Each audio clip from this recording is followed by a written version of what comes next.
ওরা সারা জীবন বয়ান শুনেছে, আগেই নিয়ত করতো হুজুর পক্ষে বলে না বিপক্ষে বলে, হুজুর পক্ষে বললে ভালো, বিপক্ষে বললে হুজুর রে ধর কারাগারে ভর। এই সত্য করে কর, কারাগারে ভরার ইতিহাস বাংলাদেশে নাই? নিরীহ আলেমদেরকে মিথ্যা মামলা ধরা কারাগারে ভরছে কিনা বলেন ভাই? আল্লামা সাঈদী সাবরী 13 বছর কারাগারে মিথ্যা মামলা দিয়ে চিকিৎসার নামে ওরা হত্যা করেছে। মামুনুল হক, আমির হামজা, খালিদ সাইফুল্লাহ আইয়ুবী, জুনায়েদ আল হাবিব সহ রফিকুল ইসলাম মাদানী অসংখ্য আলেমকে তারা মিথ্যা মামলা দিয়ে কারাগারে ভরেছে। আর আলেমদের পটুয়ার কারণেই ছাত্র জনতা মাঠে নেমে ওদেরকে এমন ধরাই দিয়েছে যে জালিমের বাচ্চারা দুপুরের সময় খানা খাওয়ার টাইম পর্যন্ত পাই নাই। সাঈদীর সেই কথাই বাস্তব হলো, সময় তখন হবে পালানোর জন্য ইন্ধনের গর্ত ওরা খুঁজে পাই নাই।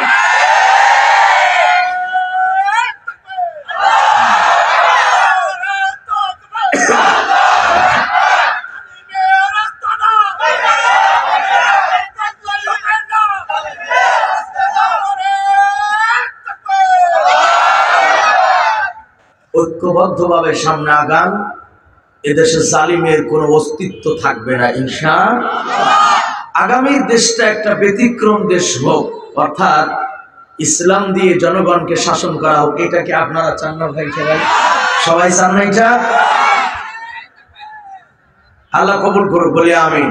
যখন কাজ করার জন্য ডাক আসবে, আমরা কি মাঠেই তাকবীর দেব না ময়দানেও নামবো? কি যুবকরা কথা কয় না, ময়দানে নামবো কি না?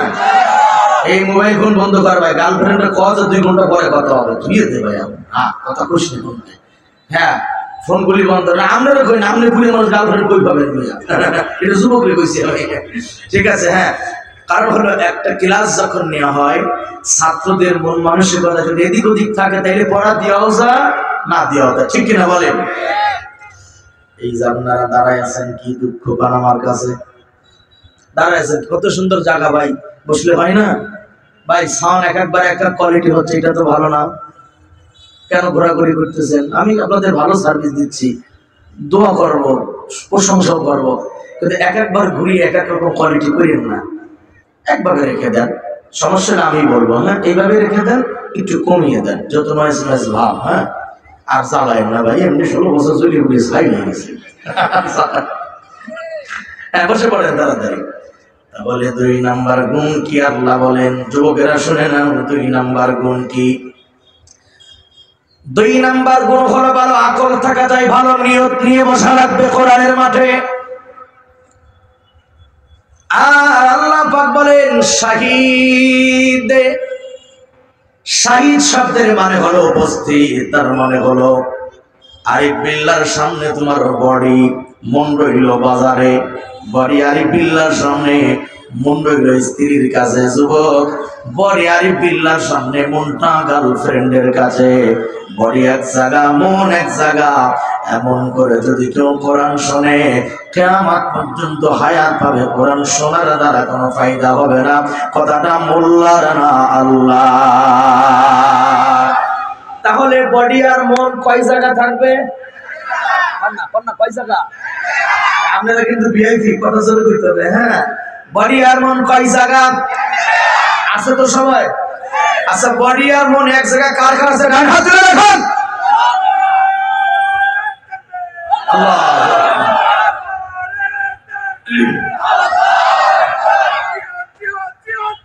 জিহাদ করে বাঁচতে চাই, জিহাদ জিহাদ জিহাদ চাই। এই দেশের মুসলমানদের করা উল্টা পাল্টা স্লোগান শিখাইছে সারা জীবন। ওই স্লোগানকে তালাক দিয়ে এখন জবানে আন্দোলনের স্লোগান উঠাইতে হবে। কথা ঠিক কিনা বলে?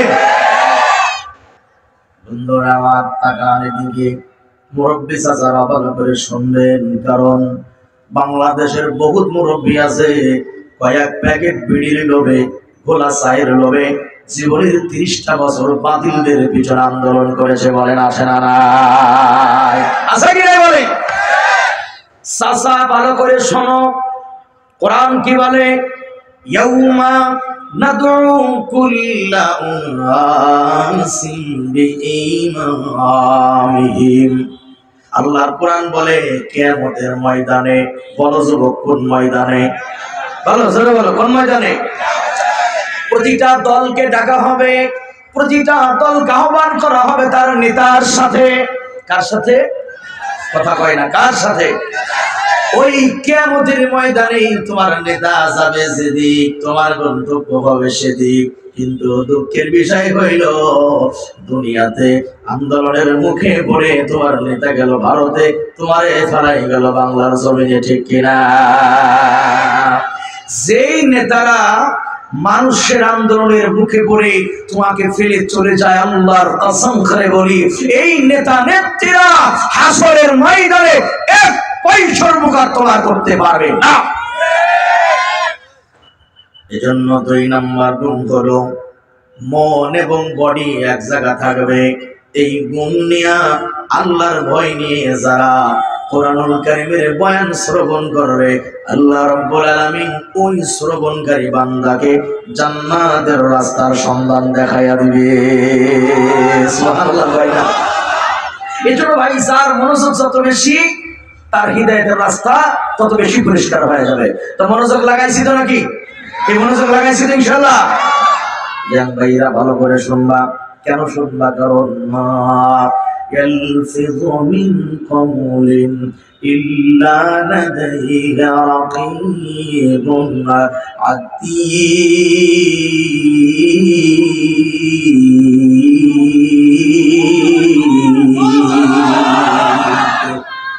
মানুষ তার মুখে যা বলে, ওপেনে বলে, গোপনে বলে, মানুষ তার জবানে যা উচ্চারণ করে, এমন কোন শব্দ নাই যা আল্লাহর নিয়োজিত দায়িত্বশীলেরা লিখে রাখে না। একটু প্রশ্ন করি, বোবারা বাদে সবাই উত্তর দেবে, আমাদের প্রতিটা মানুষের সঙ্গে লেখক বৃন্দ আছে না নাই? এটা কি বিশ্বাস হয় সবাই? আছে তো?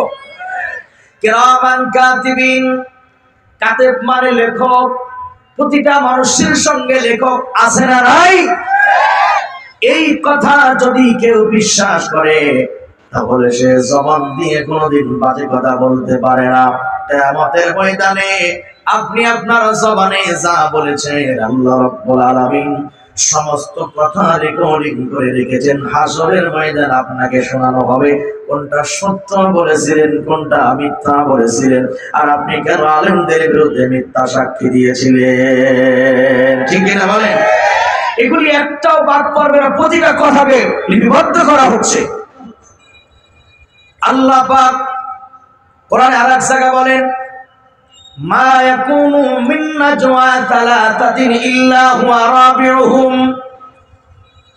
বিশেষ করে যারা রাজনীতি করেন তারা ভালো করে শুনবেন। আল্লাহ বলেন, রাসূল ওই কাফেরেরা যেখানে 3 জন বসে গোপন পরামর্শ করে, কয়জন?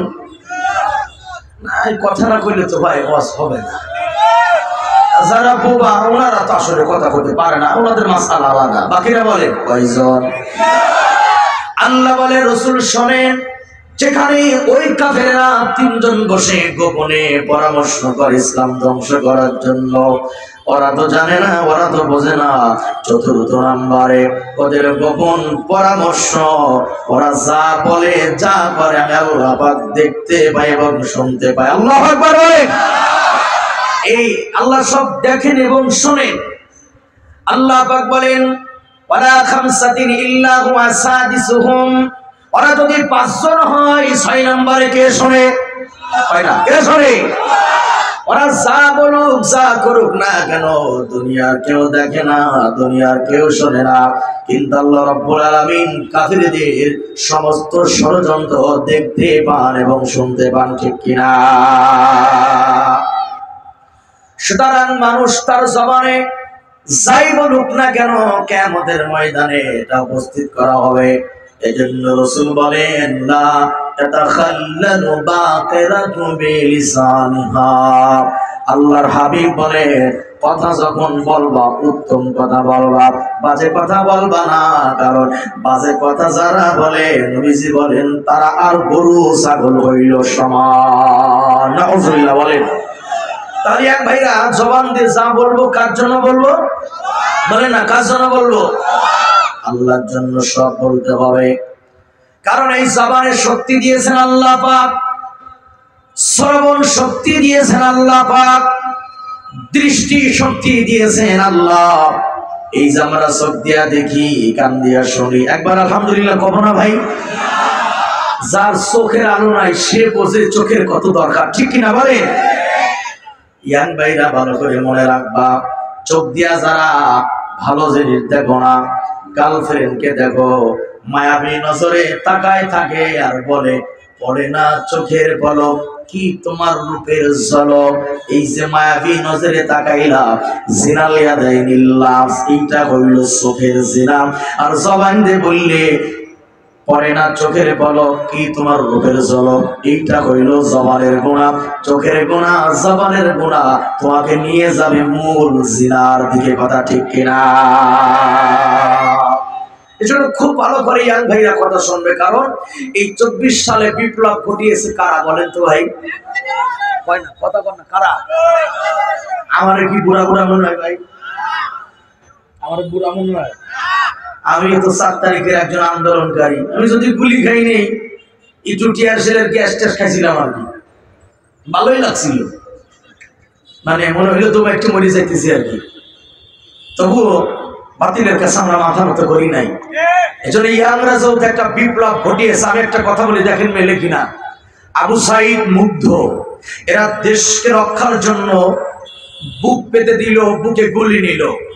যেই দেশের যুবকেরা দেশের জন্য জীবন দিতে পারে, যেই দেশের যুবকেরা দেশের জন্য বুক টান টান করে দিতে পারে, আমার বিশ্বাস সেই দেশের যুবকেরা ইসলামের জন্য কলিজা বাইর করে দিতে পারে। আমি কি আপনাদের তামান্নাটা জানতে পারি? দেশকে যেমন আমরা স্বাধীন করলাম 2024 সালে জালিমের কবল থেকে, আগামীতে যদি কোরআনকে প্রতিষ্ঠার জন্য যদি আর একটা যুদ্ধ করা লাগে, জিহাদ করা লাগে, কাফের মুশরিকদের বিরুদ্ধে হাতে হাত রেখে, কাঁধে কাঁধ রেখে, কাফেরের কবর মাথায় বেঁধে ময়দানে ঝাঁপিয়ে পড়তে আমরা পারবো। কারা কারা? মালিককে শুধুমাত্র হাত দেখাবো, তো হাত তুলে দেখায় দাও।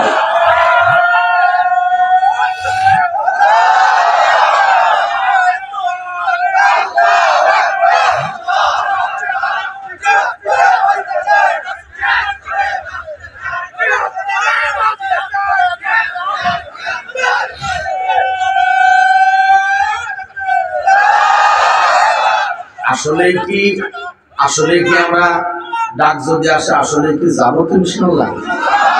হিম্মত আছে তো করি যাই, কারণ মরলে শহীদ, বাঁচলে লস আছে নাকি ভাই? কিন্তু যারা দুনিয়ার জন্য লড়াই করে, আল্লাহর হাবিব বলেন আউকিনাহুমা ফিন্নার, ইসলামকে বাদ দিয়ে যারা মারামারি করে, দুনিয়ার ক্ষমতার জন্য যারা লড়াই করে, যে মরে যে মারে দোনোটাই হইল জাহান্নামের কুত্তা। দোনোটাই কি? কিন্তু যারা দিন প্রতিষ্ঠার জন্য লড়াই করে, যে মরবে সে হইল শহীদ। আর যদি তোমরা ইসলামের পক্ষ নিয়ে কাউরে মারতে পারো, ওইটা যাবে জাহান্নামে। মারতে পারলেও তোমার সওয়াব, নিজে মরে গেলেও শহীদের মর্যাদা, ঠিক কিনা? এই জন্য ইয়াং ভাইরা সোজা হয়ে বসেন, এলান দিয়েন না, চিৎকার করেন না, অলসতা ছেড়ে দেন, স্মার্ট হয়ে বসেন। আল্লাহর কোরআন কি বলে শোনেন। সুতরাং কিয়ামতের ময়দানে আপনার নেতা যাবে যেদিক, আপনার গন্তব্য হবে সেদিক। আল্লাহ রাব্বুল আলামিন কোরআনে আরেক জায়গা সুন্দর করে জানিয়ে দেয়, বান্দারে জেনে নাও, ইয়াউমা ইয়াকুমুন নাসু লিরাব্বিল আলামিন, পৃথিবীর সকল মানুষকে আল্লাহর সামনে সেদিন দাঁড়াতে হবে। আজকে যারা পালিয়ে ভারতে চলে গেল, দুনিয়াতে পালানো যায়, কিন্তু মনে রাখবেন হাশরের ময়দানে পালানোর কোনো জায়গা পাওয়া যাবে না, ঠিক কিনা? কিন্তু ওরা ওদিনও পালানোর চেষ্টা করবে।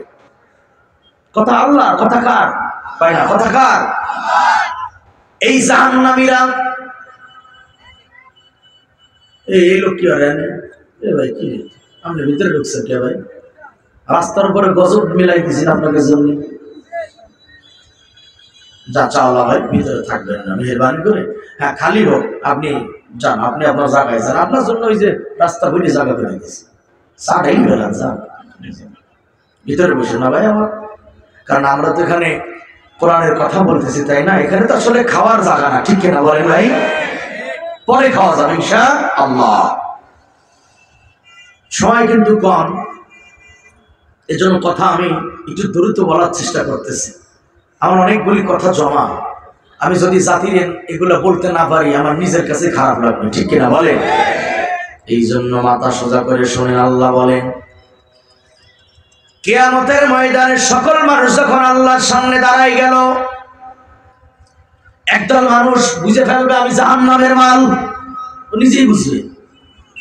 কারণ আমলনামাটা যখন তার বাম হাতে দেওয়া হবে, وَأَمَّا مَنْ أُوتِيَ كِتَابَهُ بِشِمَالِهِ। এই যুবক ভালো করে শুনে নাও, আমলনামাটা যার বাম হাতে দেওয়া হবে, বলুন তো তার জায়গা জান্নাত না জাহান্নাম? কোথায় কোথায় কোথায়? জাহান্নাম কি কখনো জানো, দেখেছো তোমরা? আল্লাহ পাক বলে, ইন্না জাহান্নামা কানাত মিরসাদা। জাহান্নাম ওত পেতে আছে তার খাদ্যের জন্য। এই জাহান্নামে যাবে কারা? কে যাবে জাহান্নামে? কারা যাবে জাহান্নামে? আল্লাহ বলেন, লিত্তাগিনা মাআবা। কান খাড়া করে শুনে, জাহান্নামে যাবে তারা দুনিয়াতে সীমা লঙ্ঘন করেছে যারা। কি করছে যারা? গুরু হয়ে গেছে 4টি, 1 গুরু, 2 গুরু, 3 গুরু, 4 গুরু। এখন পরীক্ষা নেব পাওয়ার কোন গুরু বেড়ে বেশি। প্রস্তুতি নেন, সোজা হন। কোন দল কোনো কথা বলবেন না। প্রথমে এই যে এই দল, আপনারা বলেন আল্লাহু আকবার। আচ্ছা, এবার আপনারা সবাই চুপ করেন, আপনারা বলেন আল্লাহু আকবার। শুনছি, সবাই চুপ করেন, আপনারা বলেন আল্লাহু আকবার।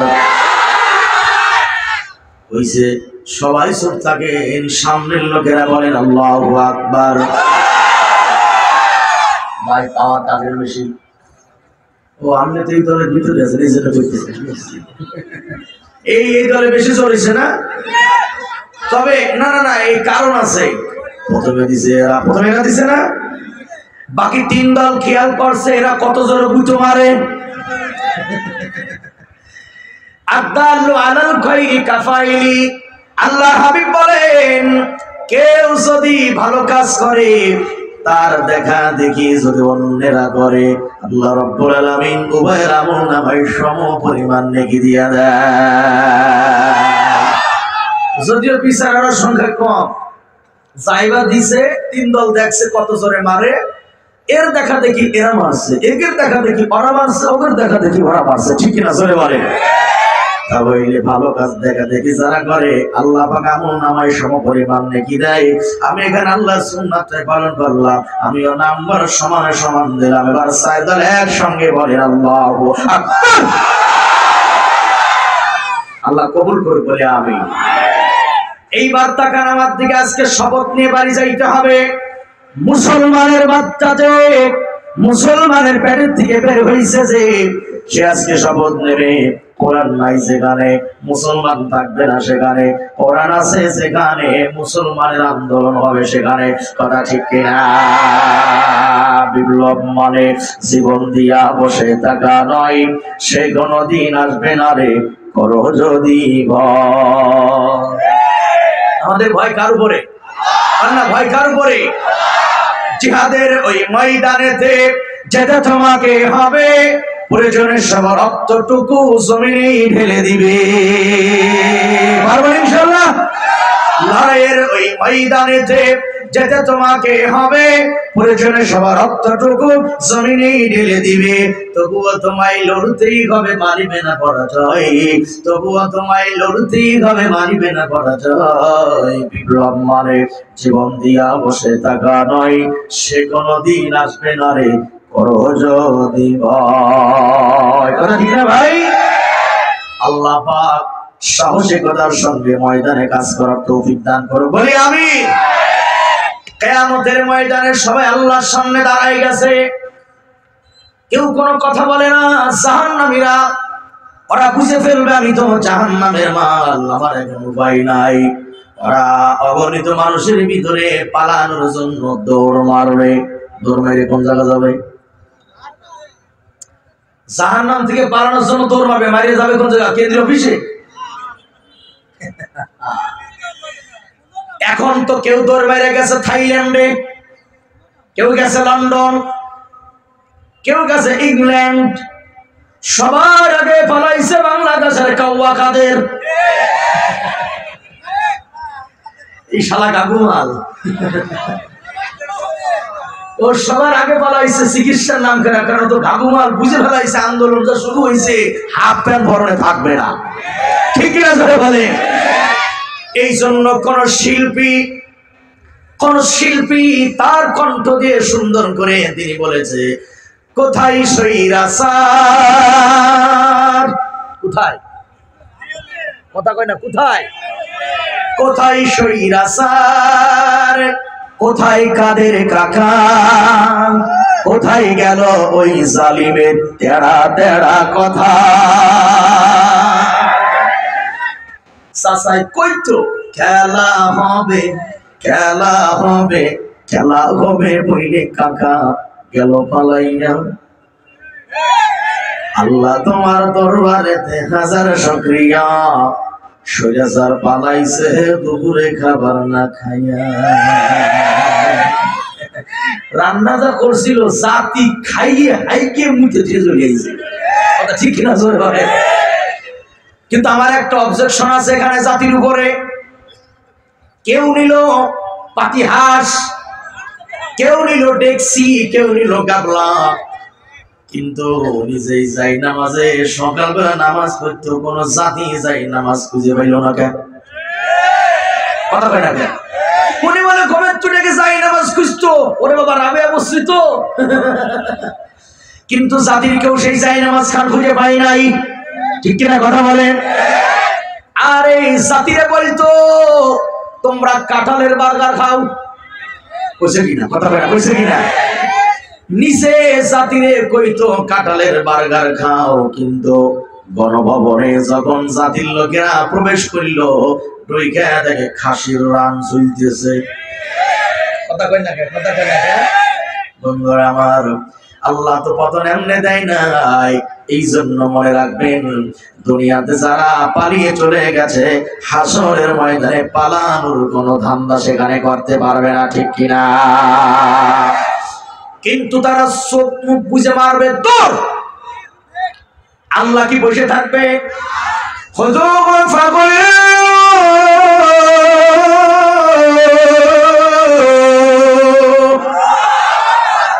তোমার গালে বাদাম তুমি আল্লাহ আকবার কবা কিভাবে? ভাইরা, এই প্রতিটা আয়াত, একটা আয়াতের মূল্য 1 লাখ টাকায় তুমি দিতে পারবা না। আমি তো এখানে কানে হাত দিয়ে সুর দিয়ে বাংলা করতেছি, আমি কথার পৃষ্ঠে পৃষ্ঠে করে না আয়াত মানতেছি কিনা বলেন? তাহলে শোনাচ্ছি কার কথা? বলেন, শোনাচ্ছি কার কথা? ওমান আসদাকু মিনাল্লাহি কিলা, আল্লাহর কথার চাইতে সত্য কথা আর দুনিয়াতে কিছু আছে নাকি ভাই? আছে কিছু? আর এই ভলান্টিয়ার কারা দায়িত্বশীল ভলান্টিয়ার কেউ আছে এখানে? মাহফিলের ভিতরে কোনো চাওয়ালা, বিস্কুটওয়ালা, বাদামওয়ালা ঢুকতে পারবে না। এগুলো আমার অত্যন্ত বিরক্তিকর কাজ মনে হয়। আমি কি এখানে গান গাইতেছি মিয়া যে গান শুনবেন বাদাম খাবে? এই কথাগুলো বলতে কষ্ট হয়, এই কথাগুলো গুছাইতে আমাদের মেহনত করা লাগে। হয় শুনবেন, নাইলে বাইরে চলে যাইতে হবে। বেয়াদবি করে কোরআনের মঞ্চে বসে থাকার কোনো সুযোগ নাই। সাতার খাওয়া হয়ে লাগাইছে। বোঝেন কোরআন কি বলে? আমরা আজকে কোথায় দাঁড়িয়ে আছি? জাহান্নামীরা পালানোর চেষ্টা করবে, আল্লাহ পাক ফেরেশতাদেরকে বলবেন, এই ফেরেশতারা ও পালাই কোথায়, ওরে ধর। ফেরেশতারা ধরার জন্য দৌড় মারবেন, লোহার শিকল থাকবে সঙ্গে, হাতে পায়ে বেরি লাগাবে, জাহান্নামীদের চুলের আগা ধরা হবে, চুলের মুষ্টি ধরা হবে। মুফাসসিরিনে কেরামগণ বলেন অথবা পায়ের গোড়ালি ধরবে, হয় আগা নাইলে কদিন পরে দেখলাম চুলের আগা ধরা হবে। সুম্মাল জাহিমা সাল্লু, চুলের আগা ধইরা জাহান্নামীদেরকে বলুন তো ভাইরা কোথায় নিক্ষেপ করা হবে? কোথায় নিক্ষেপ করা হবে? জাহান্নামে নিক্ষেপ করা হবে। আর কিছু জাহান্নামীরা ওরা জাহান্নামের গোড়ায় দাঁড়াবে, জাহান্নামের কিনারায় দাঁড়াবে। আল্লাহ পাক বলেন জাহান্নামীরা জাহান্নামের কিনারায় দাঁড়ায়া দুইটা দলের ভিতরে মারাত্মক আকারে তর্ক শুরু হবে। কয় দলের ভিতরে? কয় দলের ভিতরে? জাহান্নামীদের দুটি দল তর্ক লাগবে, এক দল দুর্বল আর এক দল সবল। দুর্বল কারা? দুর্বল হলো অনুসারীরা, দুর্বল হইল অনুসারীরা, সবল হইল নেতারা। ওই যে যেই সমস্ত নেতারা বলতো সকাল 8টায় নির্বাচন হবে, ভোট শুরু হবে, আগের দিন সন্ধ্যায় তোমরা বাক্স ক্লিয়ার করবা, নেতায় হুকুম দিত, অনুসারীরা এগুলা করে রাখতো, ঠিক কিনা? এই দুই দল জাহান্নামের কিনারায় দাঁড়াবে। কোথায় দাঁড়াবে? আগুনের লেলিহান শিখরের দিকে যাচ্ছে, আগুনের তীব্রতা তাদের গা কলিজা স্পর্শ করতেছে। আর মনে রাখবেন জাহান্নাম এমন একটা জায়গা, দুনিয়ার আগুন যদি কারো গায়ে লাগে চামড়া পুড়ে গেলে মানুষ মারা যায়, কিন্তু জাহান্নাম এমন একটা জায়গা, জাহান্নামের আগুনে এই শরীরের চামড়া হবে 70 পাট। কয় পাট হবে বলেন? এক একটা পাটের ভিতরে জাহান্নামের আগুন ঢুকতে থাকবে, প্রবেশ করবে। আগুন ঢুকতে ঢুকতে জাহান্নামীদের হাড় পোড়াবে, চামড়া পোড়াবে, গোশত পোড়াবে, কলিজা পর্যন্ত আগুন ধরবে। জাহান্নামীরা তাফসীরকারগণ বলেন জাহান্নামী যে হবে নিজের কলিজা পোড়া গন্ধ নিজের নাকে পাবে। নাউজুবিল্লাহ বলেন। জাহান্নামী নিজের কলিজা পোড়া গন্ধ নিজের নাকে পাবে, কিন্তু জাহান্নাম এমন একটা জায়গা সেখানে বাঁচার মতো বাঁচবেও না, মরণও সেখানে হবে না। কথা ঠিক কিনা? এই জাহান্নামের কিনারায় দাঁড়াবে দুটি দল। বলেন তো ভাই কয়টা দল? কন্যা কয়টা দল? এক হইল অনুসারী, দুই হইল হুকুমদাতা নেতারা। এখন প্রশ্ন করি, বলেন এই হুকুমদাতা নেতা, হুকুম পালনকারী কর্মী বাংলাদেশ আছে না নাই? হাত উঁচু করে কোন আছে না নাই? বুঝে শুনে কোন আছে না নাই? মাশাআল্লাহ, উত্তর ভালো দিয়েছেন। এবার আল্লাহ কি বলে শোনেন, ওয়াকালাল্লাযীনা কাফারু লান নু'মিনা বিহাযাল কুরআন। তাক লাগান, কান লাগান, এই গুরুত্বপূর্ণ কথা। আল্লাহ তাআলা বলেন, হ্যাঁ ইয়াং ভাইরা গুতাগুতি না করে বসে পড়ো। মাশাআল্লাহ, আমরা দোয়া করব আজকে ইয়াংদের জন্য, আল্লাহ যেন এদের রক্ত, জীবন, যৌবন ইসলামী আন্দোলনের পক্ষেই কবুল করে। এত জোরে আমিন কইতে হয়, আমার কানে লাগে না? আল্লাহ যারা আমিন কয় না মুখ দিয়ে আমিনটা বাইরে দিয়ে দাও।